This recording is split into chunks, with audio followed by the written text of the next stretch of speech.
महादेवी वर्मा जी की रचना राजेंद्र बाबू। राजेंद्र बाबू को मैंने पहले एक सर्वथा गद्यात्मक वातावरण में ही देखा था, परंतु उस गद्य ने कितने भावात्मक क्षणों की अटूट माला गूंथी है, यहाँ बताना कठिन है। मैं प्रयाग में बीए की विद्यार्थी थी और शीतावकाश में अपने घर भागलपुर जा रही थी। पटना से भाई से मिलने की बात थी, अतः स्टेशन पर ही प्रतीक्षा के कुछ घंटे व्यतीत करने पड़े। स्टेशन के एक और 3 पैर वाली बेंच पर देहातियों की वेशभूषा में परंतु कुछ नागरिक जनों से घिरे सज्जन जो विराजमान थे, उनकी ओर मेरी विहंगम दृष्टि जाकर लौट आई। वास्तव में भाई से यह जानने के उपरांत कि उक्कत सज्जन ही राजेंद्र बाबू है, मुझे अभिवादन का ध्यान आया। पहली दृष्टि में ही जो आकृति स्मृति में अंकित हो गई थी, उसमें इतने वर्षों ने न कोई रेखा जोड़ी है और न कोई नया रंग भरा है। सत्य में जैसे कुछ घटाना या जोड़ना संभव नहीं रहता, वैसे ही सच्चे व्यक्तित्व में भी कुछ जोड़ना घटाना संभव नहीं है। काले घने पर छोटे कटे हुए बाल, चौड़ा मुख, चौड़ा माथा, घनी भ्रुकुटियों के नीचे की बड़ी आंखें, मुख के अनुपात में कुछ भारी नाक, कुछ गोलाई के लिए चौड़ी ठुड्डी, कुछ मोटे पर सुडौल होठ, श्यामल झाई देता हुआ गेहुआ वर्ण, ग्रामीणों जैसी बड़ी बड़ी मूछें जो ऊपर के होंठ पर ही नहीं, नीचे के होंठ पर भी रोमिल बालों का आवरण डाले हुए थी। हाथ पैर शरीर सब में लंबाई की ऐसी विशिष्टता थी जो दृष्टि को अनायास आकर्षित कर लेती थी। उनकी वेशभूषा की ग्रामीणता को दृष्टि को और भी उलझा देती थी। खादी की मोटी धोती ऐसे फेंटा देकर बांधी गई थी कि एक दाहिने पैर पर घुटने छूती थी और दूसरी ओर बाएं पैर की पिंडली। मोटे खुरदरे काले बंद गले के कोट के ऊपर का भाग का बटन टूट जाने के कारण खुला था और घुटने के नीचे का बटनों से बंद था। सर्दी के कारण पैरों में मोजे जूते तो थे, परंतु कोट और धोती के समान उनमें भी विचित्र स्वच्छतावाद था। एक मोजा जूते पर ऊपर आया था और दूसरा टखने पर घेरा बना रहा था। मिट्टी की परत से न जूतों का रंग का पता चलता था, न रूप का पता चलता था। गांधी की टोपी की स्थिति तो और भी विचित्र थी। उसकी आगे की नोक बाईं भौं पर खिसक आई थी और टोपी की कोर माथे पर पट्टी की तरह लिपटी हुई थी। देखकर लगता था मानो वे किसी हड़बड़ी में चलते चलते कपड़े पहनते आए हैं। अतः जो जहाँ स्थिति में अटक गया, वह वहीं उसी स्थिति में अटका रह गया। उनकी मुखाकृति देखकर अनुभव होता था मानो इन्हें पहले कहीं देखा है। अनेक व्यक्तियों ने उन्हें प्रथम बार देखकर ही ऐसा ही अनुभव किया होगा। बहुत सोचने के उपरांत उस प्रकार की अनुभूति का कारण समझ में आ सका। राजेंद्र बाबू की मुखाकृति ही नहीं, उनके शरीर के संपूर्ण गठन में एक सामान्य भारतीय जन की आकृति और गठन की छाया थी। अतः उन्हें देखने वाले को कोई न कोई आकृति या व्यक्ति का स्मरण हो ही आता था और अनुभव करने लगता था कि इस प्रकार के व्यक्ति को पहले भी कहीं देखा है। आकृति तथा वेशभूषा के समान ही वे स्वभाव और रहन सहन में सामान्य भारतीय या भारतीय कृषक का ही प्रतिनिधित्व करते थे।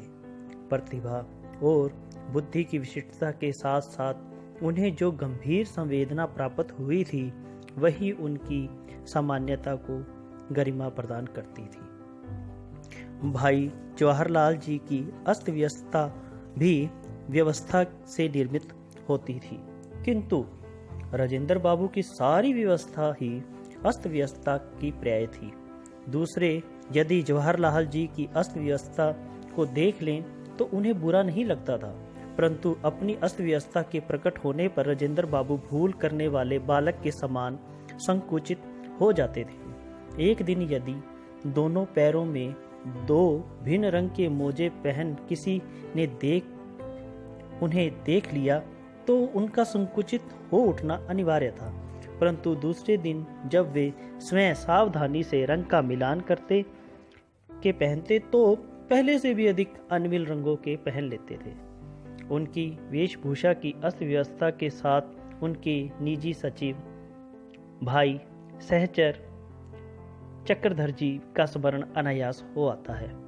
अब मोजों में से 5 उंगलियां बाहर निकलने लगती। जब जूते के तले पैर के तलवों के गवाक्ष बनते लगते तब धोती, कुर्ते, कोट आदि का खद्दर अपने मूल ताने बाने में बदलने लगता। तब चक्रधर इस पुरातन सज्जा को अपने लिए सहज लेते। उन्होंने वर्षों तक इसी प्रकार राजेंद्र बाबू के पुरातन परिधान से अपने आप को प्रसादित कर कृतार्था का अनुभव किया था। मैंने ऐसे गुरु शिष्य या स्वामी सेवक फिर अब तक नहीं देखे। राजेंद्र बाबू के निकट संपर्क में आने का अवसर मुझे सन 1937 में मिला, जब वे कांग्रेस के अध्यक्ष के रूप में महिला विद्यापीठ महाविद्यालय के भवन का शिलान्यास करने प्रयाग आए। उनसे ज्ञात हुआ कि उनकी 15-16 पुत्रियां हैं जिनकी पढ़ाई की व्यवस्था नहीं हो पा रही है। मैं यदि अपने छात्रावास में रखकर उन्हें विद्यापीठ की परीक्षाओं में बिठा सकूं तो उन्हें शीघ्र कुछ विद्या प्राप्त हो सकेगी। पहले बड़ी, फिर छोटी, फिर उनसे छोटी के क्रम में बालिकाएं मेरे संरक्षण में आ गई और उन्हें देखने प्राय उनकी दादी और कभी कभी दादा भी प्रयाग आते रहे। तभी राजेंद्र बाबू की सहधर्मिणी के निकट संपर्क में आने का अवसर मिला। वे सच्चे अर्थ में धरती की पुत्री थी, साध्वी, सरल, क्षमामयी, सबके प्रति ममतालु और असंख्य संबंधों की सूत्रधारिणी। ससुराल में उन्होंने बालिका वधू के रूप में पदार्पण किया था। संभ्रांत जिम्मेदार परिवार की परंपरा के अनुसार उन्हें घंटों सिर नीचा करके एकासन बैठना पड़ता था। परिणामतः उनकी रीढ़ की हड्डी इस प्रकार झुक गई कि युवती होकर भी वे सीधी खड़ी नहीं हो पाई। बिहार के जिम्मेदार परिवार की वधू और स्वतंत्रता युद्ध के अपराजय सेनानी की पत्नी होने का न उन्हें कभी अहंकार हुआ और न उन्हें कोई मानसिक ग्रंथि ही बनी। छात्रावास की सभी बालिकाओं तथा नौकर चाकरों का उन्हें समान रूप से ध्यान रहता था। एक दिन या कुछ घंटे ठहरने पर भी वे सबको बुला बुला कर उनका तथा उनके परिवार का कुशल मंगल पूछना नहीं भूलती थी। घर से अपनी पोत्रियों के लिए लाए मिष्ठान में से प्राय सभी बंट जाता था।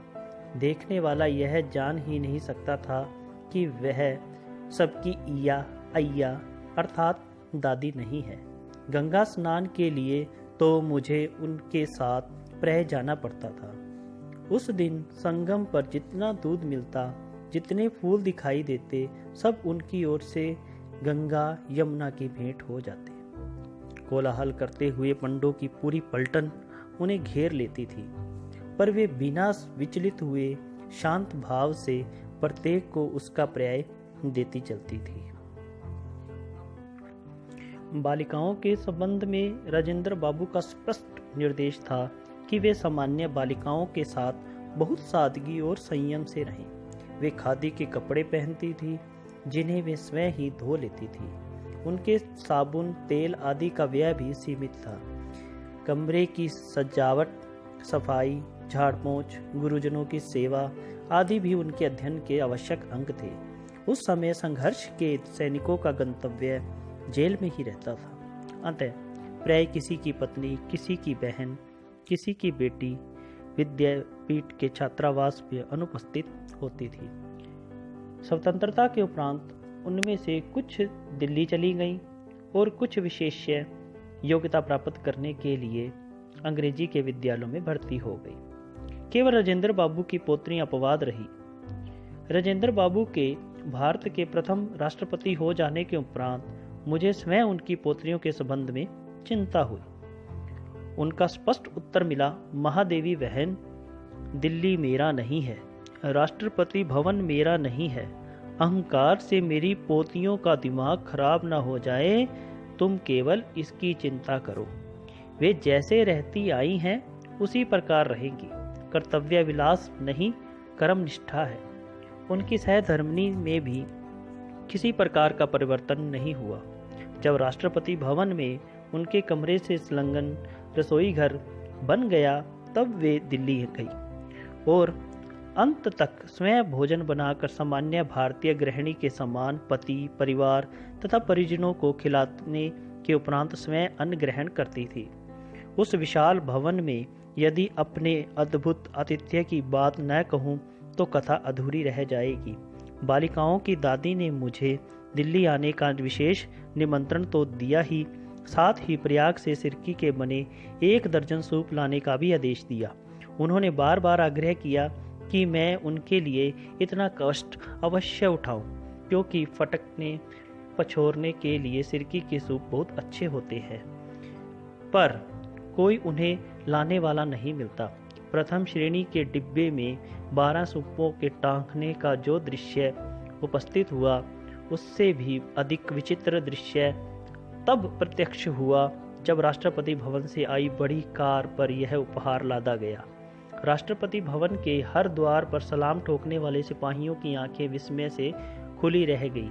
ऐसी भेंट लेकर कोई अतिथि न कभी वहां पहुंचा था और ना पहुंचेगा, पर भवन के तत्कालीन स्वामी ने मुझे अंक में भर लिया।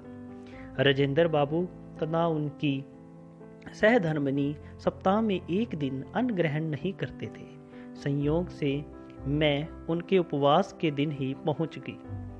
अतः उनकी यह जिज्ञासा स्वाभाविक थी कि मैं कैसा भोजन पसंद करूंगी। उपवास में भी आतिथ्य का साथ देना उचित समझकर मैंने निरअन्न भोजन की ही इच्छा प्रकट की। फलाहार के साथ उत्तम खाद्य पदार्थों की कल्पना स्वाभाविक रहती है।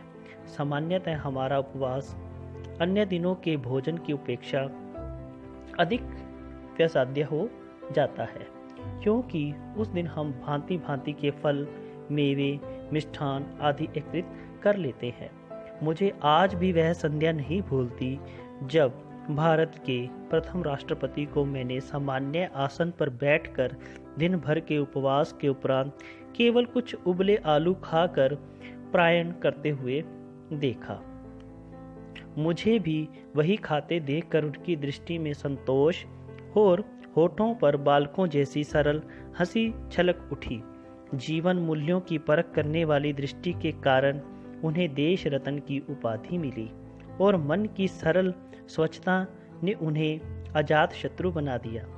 अनेक बार प्रश्न उठता है, क्या वह सांचा टूट गया जिसमें ऐसे कठिन कोमल चरित्र ढलते थे? क्या वह सचमुच ऐसा सांचा टूट गया है जिसमें ऐसे कोमल कठिन चरित्र ढलते थे? धन्यवाद दोस्तों।